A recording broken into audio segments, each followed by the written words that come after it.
Olá, seja muito bem-vindo, muito bem-vinda ao Saúde e Companhia, o programa que se propõe a entregar mais saúde e qualidade de vida para cada um de nós. Mas antes de começar, eu queria agradecer pela audiência que a gente tem obtido. O Ibope passou, somos vice-líderes em audiência com mais de 74 mil telespectadores no horário. O meu muito obrigada a cada um de vocês, até porque eu, a equipe da Praia Filmes e a TV Tropical apostamos muito nesse projeto e ficamos muito felizes por entregar mais valor, agregar valor às nossas vidas. E no programa de hoje é do Rio Grande do Norte. Você vai conhecer a terceira maior plataforma educacional aberta voltada para a saúde e que tem assinatura dos Potiguares. Você vai ver também 3 dicas de lanches saudáveis para salvar a sua tarde. O que a medicina nos reserva no futuro. E o Pilates, você já experimentou? Veja hoje no Saúde e Companhia.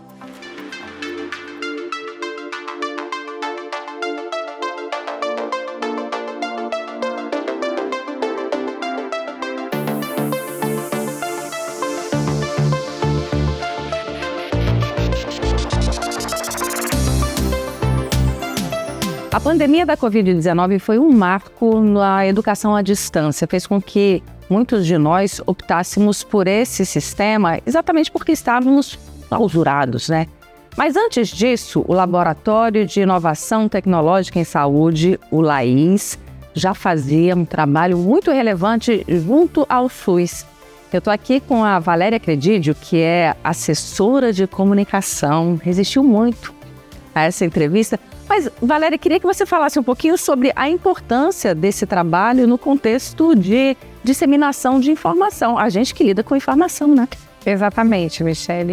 O AvaSUS, que é o Ambiente Virtual de Aprendizagem do SUS, do Sistema Único de Saúde, ele é uma plataforma de acesso gratuito e aberto para qualquer pessoa que tem interesse nos diversos cursos que estão colocados lá, nos diversos recursos educacionais abertos. E quando nós falamos em abertos, não é aberto somente para você ter acesso, mas que você possa utilizar esse material numa outra formação ou num outro curso, numa palestra que você vai fazer com sua equipe da saúde básica, das UBSs pelo mundo afora, pelo Brasil afora. O fato da gente sempre trabalhar em consonância com os objetivos de desenvolvimento sustentável, né, da Agenda 21, faz com que as instituições e as pessoas procurem a gente. O fato da gente trabalhar com recursos educacionais abertos abre essas possibilidades também.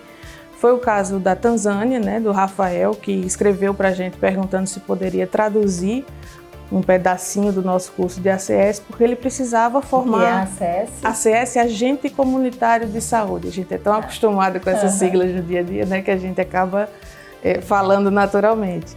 E é uma profissão que existe aqui. Na Tanzânia não existe, mas ele precisava de agentes voluntários de saúde, né, que pudessem ajudar as pessoas da comunidade, porque lá você tem um país que 70% das pessoas vivem na zona rural.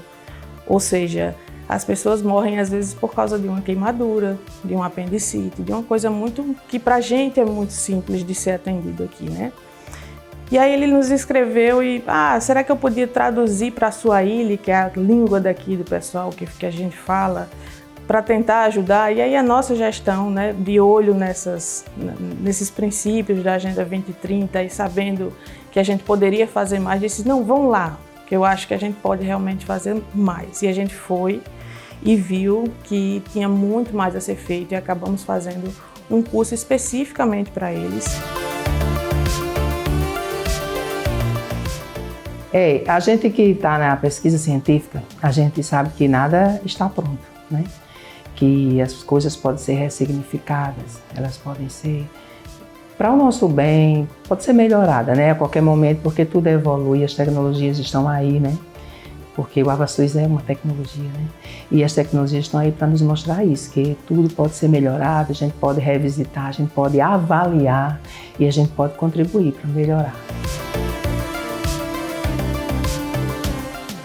Sim, eu estou no primeiro curso da trilha formativa, mas a gente vai a miúde nos 4 cursos para a gente poder fazer essa avaliação e poder deixar a nossa contribuição. O AvaSUS, ele é uma plataforma, né, educacional, uma das mais importantes do mundo. Ela está entre as 3 maiores plataformas de formação humana em saúde do mundo. A primeira da Organização Mundial de Saúde, a segunda da Organização Pan-Americana e a terceira o AvaSUS aí com quase 1.200.000 estudantes brasileiros e estrangeiros. Então, é óbvio que ela tem um papel singular nessa questão das crises de saúde públicas e outros problemas que a gente tem aqui no Sistema Único de Saúde do Brasil, né? Então, por exemplo, na época da microcefalia, depois da Copa do Mundo, nós tivemos uma crise grande que foi em virtude do Zika vírus. Então, muitas mulheres gestantes naquele período que foram infectados pelo Zika vírus, os médicos não sabiam como tratar ou desconheciam, porque fazia muito tempo que não tinha esses problemas no Brasil de maneira como surto, né, que foi os surtos de crianças nascendo com microcefalia em vários lugares no Brasil. Então o AvaSUS estava ali presente por uma encomenda do Ministério da Saúde para que a gente fizesse uma formação massiva. Então a gente precisa entender primeiro o tamanho do Brasil, que é um país de tamanho continental, com uma das maiores populações do mundo, e um número grande de profissionais de saúde. Nós temos aproximadamente 3,5 milhões de trabalhadores. Então como é que numa crise de saúde pública você vai conseguir escalar essa formação e rapidamente preparar os profissionais de saúde para responder a essa crise? Então o AvaSUS estava lá na questão da microcefalia, não só formando os profissionais de saúde, mas ajudando as mulheres na prevenção com relação ao Zika vírus, como se proteger durante o período da gestação. Então foi um projeto muito bonito que trouxe várias contribuições.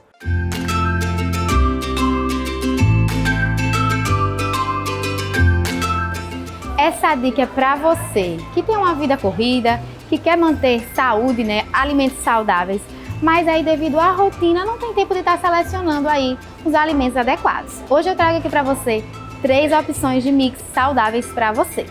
Vamos começar pelo mix de frutas secas, né?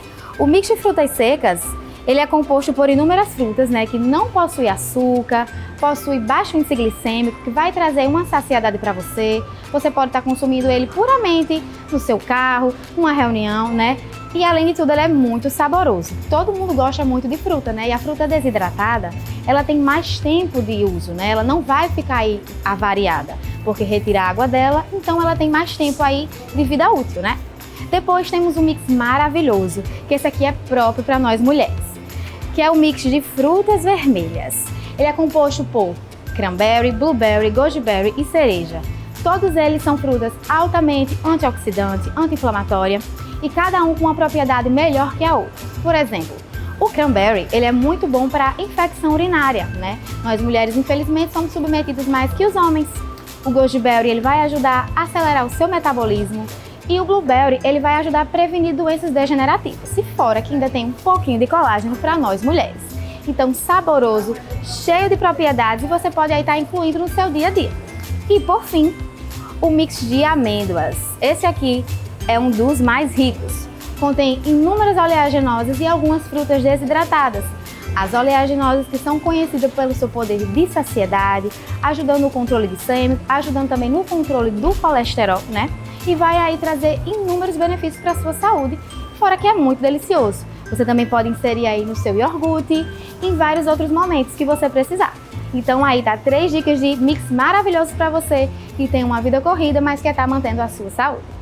Viu aí? Com essas dicas de lanches, ninguém vai sair da linha. E no próximo bloco, você vai ver o que a medicina nos reserva no futuro. E uma aula de pilates que eu experimentei e vou te contar, não é nada fácil.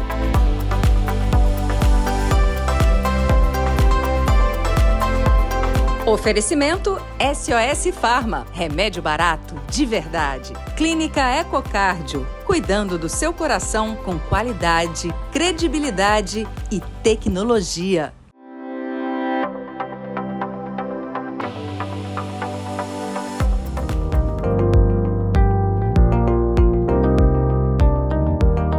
O que vai acontecer na área da saúde nos próximos anos no que diz respeito a avanço tecnológico? Para responder essa pergunta, ninguém melhor do que Francisco Hiroshima, que é o responsável pela área de inovação da Liga contra o Câncer. Doutor Hiroshima, muito obrigada por aceitar o convite aqui do Saúde e Companhia e eu já estou intrigada para saber o que vai acontecer nos próximos anos. Dá para dizer anos ou meses? Eu que agradeço o convite, Michele, e essa sua pergunta é uma pergunta que todo o médico ou todo o inovador quer responder. Eu costumo dizer que a gente só pode predizer o futuro olhando para o passado para entender o presente. E a história da humanidade, da inovação e da tecnologia na humanidade, ela tem um certo método.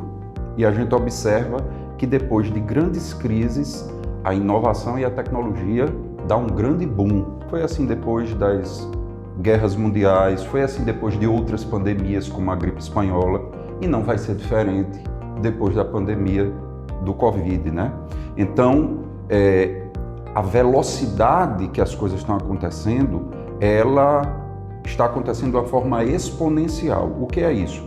A velocidade que as coisas estão se tornando acessíveis para o cidadão comum, ela está tão grande que não tem como a gente prever. E Helena Blavatsky dizia que isso no século XIX, né, que com o tempo as pessoas iriam se comunicar, né, iria ter uma tela onde as pessoas se veriam e se comunicariam, se falariam. O famoso celular, que hoje faz videochamada, né? E eu fico pensando em termos de avanço para a questão de saúde, né? Tanto na predição de doenças, na prevenção, nos prognósticos. Se não dá para a gente prever o futuro, o que a gente já está vivenciando hoje em termos de avanço? Muito boa pergunta. Com relação aos ramos que vão avançar, a gente sabe que alguns são os principais. Por exemplo, telemedicina, robótica, nanotecnologia, impressão de tecidos, melhoramentos de medicamentos personalizados, que a gente chama de medicina de precisão, ou seja, no lugar de Michele ter uma doença e eu passar um medicamento que tem na farmácia, não, eu vou passar um medicamento personalizado para você. E outra tendência que já é realidade, mas que vai se intensificar cada vez mais, é a tecnologia delegar ao próprio paciente o seu diagnóstico. Nossa, como seria isso? A gente com aqueles relógios? Através de... Já se fala numa disruptura de desaparecer até os vestíveis. Aí você diz, mas como assim? Você acabou de falar uma coisa aí que me lembrou um tio meu que faleceu aos seus 94 anos, que eu dizia a ele, tio, se eu dissesse a você, quando você tinha 15 anos, que a gente ia ser capaz de ver, ouvir, falar, interagir ao vivo com uma pessoa que estava no Japão com uma caixinha sem fio. Ele disse, iam lhe prender como louco. Então, quando você pergunta assim, como? Não sei, mas é o que a disruptura futura é a tendência, né? Eu tive um câncer renal e quando eu estava operado no hospital na maca, eu perguntei, poxa, eu tive condições de pegar o câncer no início porque eu tive acesso a fazer um exame de tomografia, quem não tem? E começamos a pensar em alguma coisa para desenvolver na área do aparelho urinário. E a gente desenvolveu um teste de urina para celular que você fez a reportagem para o jornal Hoje, isso faz 10 anos. Nossa. Lembra? Lá no laboratório. Lembro. E aí está saindo a concessão da patente agora. Então imagine você, eu estava um dia desse deitado e delirando, eu ter um aparelho desse, que temos tecnologia para isso, para eu todo dia que acordar, eu urinar no sanitário e o aparelhinho fazer o meu teste de urina e mandar o resultado para mim. Isso pode? Pode, temos tecnologia para isso. O que é que eu sempre costumo dizer? A tecnologia e a inovação não pode ser uma coisa que a gente diga que é uma coisa sofisticadíssima, altamente high-tech, para me colocar num pedestal. Isso é a pior coisa que uma pessoa que faz inovação pode passar para quem não trabalha com isso. Inovação, as maiores inovações da humanidade são sofisticadamente simples. Foi perguntado qual foi a maior inovação da saúde no século passado. E vários experts se juntaram da Organização Mundial de Saúde, da Unicef, para saber qual era essa. E foi uma inovação que salvou mais de 50 milhões de pessoas com baixo custo, alta acessibilidade, com a implementação muito fácil que um médico americano inventou. E todo mundo fica pensando, transplante, vacina? Não, soro caseiro. Nossa! Uma colher de sal, uma colher de açúcar, água, consegue salvar uma pessoa antes dela ter uma desidratação grave e não ter acesso a um hospital. E é interessante isso porque, assim, você falou uma palavra que para mim ela é muito chave nessas questões, é acesso, né? Muitas pessoas hoje não têm acesso à saúde, né? Não têm acesso a um profissional da área de saúde e isso acaba matando muitas pessoas também, né? À medida em que essa inovação ela vai chegando para mais pessoas, ela vai oportunizando que essas pessoas possam, vamos dizer assim, ter uma sobrevida maior, ter uma qualidade de vida maior. E aí você tocou num ponto assim nevrálgico, Michele. Na hora que eu tenho tecnologia mostrando as doenças das pessoas, o sistema de saúde tem que estar preparado para receber essas pessoas, concordam? Vamos supor que eu tenho uma tecnologia que me diga quem hoje estaria propenso a ter um infarto. Essa pessoa precisa fazer um cateterismo. Vai fazer onde? Se não tiver plano de saúde. A tecnologia ela vai chegar na triagem, onde ela vai chegar mais forte. O que a gente está falando de inteligência artificial, vestíveis, ela vai chegar mais forte fora do hospital. E quando eu tiver esse paciente detectado, ele vai para onde? É essa preocupação que a gente tem que ter. Vou dar um exemplo.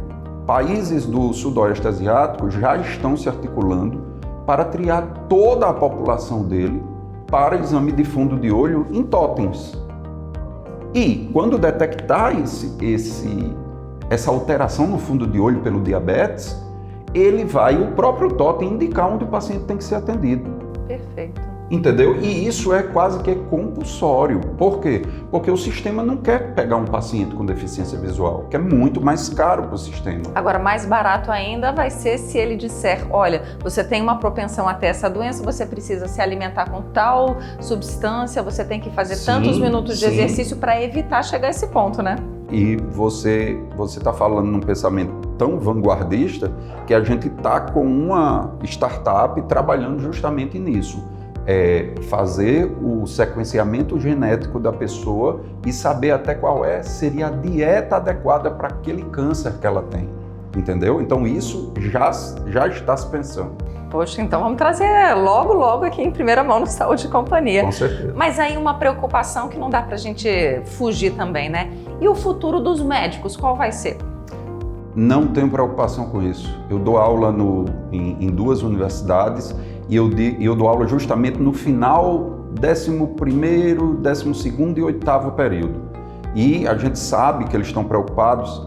A preocupação com a inovação, ela sempre existiu durante toda a humanidade, né? Você sabe que quando surgiu a internet, teve passeatas de pais para a internet não ir para as escolas? Não. Houve. E hoje os pais fazem passeata para ter internet nas escolas, não é? Interessante. Então, a tecnologia, isso quem me diz é um sócio meu. A tecnologia é a tecnologia. O que vão fazer com ela é problema de quem vai fazer, né? Mas a gente não pode se furtar de produzir melhoramentos para a saúde porque vão se utilizar de algumas coisas. Eu acho que a tecnologia ela vai trazer mais trabalho para o médico e não menos. Lembra que eu lhe falei que a tecnologia vai trabalhar mais na triagem? Uhum. Porque a tecnologia em diagnóstico, em tratamento, ela já existe há séculos, concorda? Mas na triagem não. Para encerrar, queria que você falasse um pouquinho sobre o seu projeto, que a gente já noticiou anos atrás, um dia desses, que era um que falava sobre o ceratocone. Ceratocone. Como está esse projeto? Esse projeto, ele passou por várias modificações. A gente chegou a ter parcerias com a multinacional e fizemos o licenciamento da tecnologia e hoje a gente ainda está em conversas para aprimorar e ele ainda se tornar muito mais acessível. Mas, no entanto, a gente precisa do apoio de uma indústria nacional, porque a gente sempre quis que isso ficasse aqui no Brasil, já que foi desenvolvido por pessoas genuinamente inovadores brasileiros. Que basicamente era um aplicativo, né? Que um aplicativo e um case para o celular que você batia a foto do olho e ele nem tinha inteligência artificial, né? Com a inteligência artificial ele fica muito mais preciso. Que bacana, puxa vida. Então o céu não é o limite. Com certeza não. Doutor Hiroshima, muito obrigada, viu, pela participação aqui no Saúde e Companhia.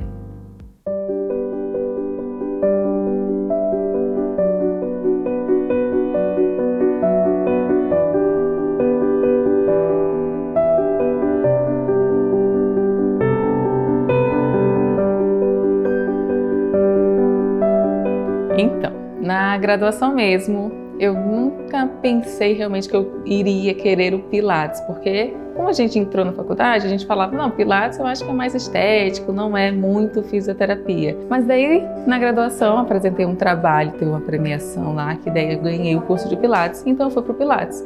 E quando eu fui fazer o curso do Pilates, eu vi que realmente o Pilates é pura fisioterapia. Então você chegar, um paciente, de repente, que ele está com uma dor no ombro, uma dor na coluna, e você, através do movimento, conseguir reabilitar e tirar a dor daquele paciente, isso é muito gratificante. Eu nunca pensei nessa grandiosidade de eu como empresária ali, mas daí Deus me deu essa oportunidade de abrir um estúdio de Pilates, que na verdade eu trabalhava em outro lugar, daí ela falou, tenho ali um estúdio para você quer? Que eu não quero mais assumir não. Então acabamos assumindo esse estúdio. Então desde lá para cá, a gente está com um estúdio de fisioterapia e de Pilates.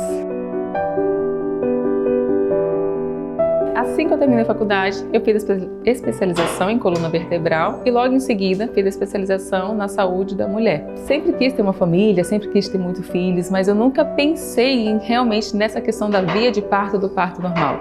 E acabaram chegando mães para mim querendo muito o parto normal. Fui fazer também outro curso do Pilates para gestante, específico para isso. Então tem só o Pilates em si, ele não abrange tanto essa questão da gestação. Então o Pilates específico para gestante, fui atrás de me especializar para isso. Às vezes o bebê ele não está encaixado, o bebê ainda não está na posição legal, o bebê está sentado. Isso tudo aqui no Pilates a gente consegue estar fazendo esses exercícios para poder estar auxiliando na virada do bebê, para o bebê ficar com a cabecinha para baixo, para poder ela conseguir o parto normal. Tenho 2 filhos, né? Minha primeira filha tem 3 anos, meu segundo filho ele tem 4 meses e os dois, graças a Deus, eu consegui ter o parto normal. Eu sou doula também, então eu atuo também em trabalho de parto. Consegui ter o parto normal na primeira gestação, foi tranquilo, segunda gestação também. 2 meninos gigantes, então tem gente que fala, Rebeca, mais de 4 quilos não dá para ter o parto normal. Dá sim, minha filha nasceu com 490 e meu filho com 4,670 e foi tranquilo. Sou muito pé no chão também em relação a isso. Eu não induzo as mães a terem um parto normal. Cada mãe tem a sua via de parto do jeito que quer. Para as mães que querem um parto normal, a gente direciona os exercícios para parto normal. Mas as mães que querem cesárea, a gente também não fala nada. A gente trabalha todo o corpo da gestante pensando não só na gestação, como também no pós-parto. Porque uma mãe precisa de coluna para poder estar aguentando ali o bebê, precisa de braço para poder estar amamentando. Então ela precisa estar bem no seu pós-parto também. Então a gente faz todo esse trabalho também pensando no seu pós-parto, não só na gestação, como no parto, como no pós-parto.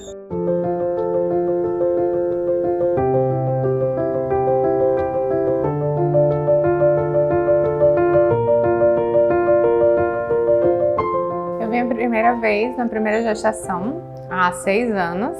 E aí fiz acompanhamento durante a gestação, pós-gestação, fiquei um período também depois. E aí agora na segunda gestação eu tinha que voltar, porque o Pilates, fazer Pilates me deu mais qualidade de vida durante a gestação. O Pilates engana a gente, quando a gente olha, quando os fisioterapeutas explicam, parece a coisa mais simples, mas não é não. Tem que ter muita consciência corporal, cuidar da respiração, estar atento ao movimento. Mas tem os benefícios, né, de tudo isso.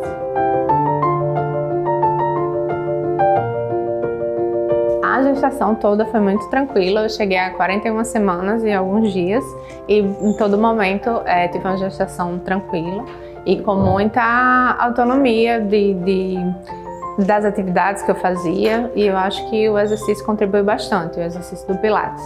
Aqui vai fazer 6 anos. Mas eu já fazia 3 anos noutra academia. Aí depois eu vim para cá, achei melhor. Aqui é mais puxado. Eu estou fazendo 3 vezes por semana, porque me apareceu um probleminha que até o médico se admirou pela minha idade. Ele perguntou o que eu fazia, eu disse, faço Pilates. E disse, a senhora está em boas mãos no Pilates. Aumentei aqui mais a carga horária, que é fazer só 2 vezes, agora é 3. E as meninas estão puxando pela minha lombar. É se movimentar. Até agora eu estava aqui me segurando para não entrar aqui na experimentação do Pilates. Mas a Rebeca me convenceu, vai Michele, bora. Eu fiz uma tentativa, Rebeca, há muito tempo.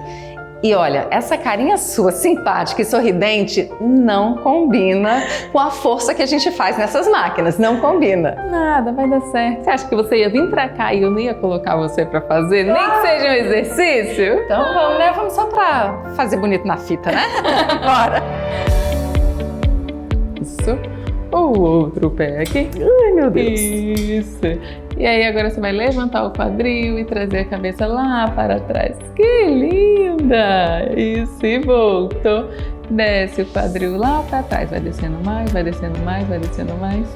Isso, e subiu novamente. Isso! Arrasou! Ai, meu Deus. É um esforcinho, viu?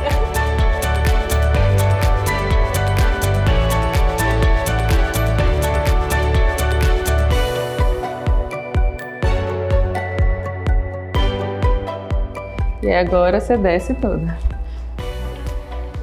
Isso. Ai, que bom. É ótimo. Mão atrás da cabeça e vai fazer o abdominal. Subindo.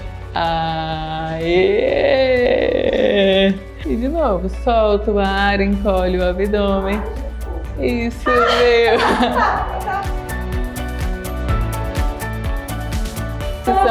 São, como eu disse, são os difíceis. Tem os clássicos, né? Esse daí é o mais difícil. Mas arrasou. Obrigada. Deixa eu tirar uma parabéns, vamos. O bom da prática de exercícios é que a gente pode experimentar cada vez um exercício diferente e ver qual que se adequa melhor ao nosso estilo de vida, ao nosso momento de vida e principalmente ao que nos dá mais prazer. O Saúde e Companhia vai ficando por aqui esperando, claro, a sua participação pelo Instagram @SaúdeECia na TV. E por hoje é só. Muito obrigada pela sua companhia e até sábado que vem.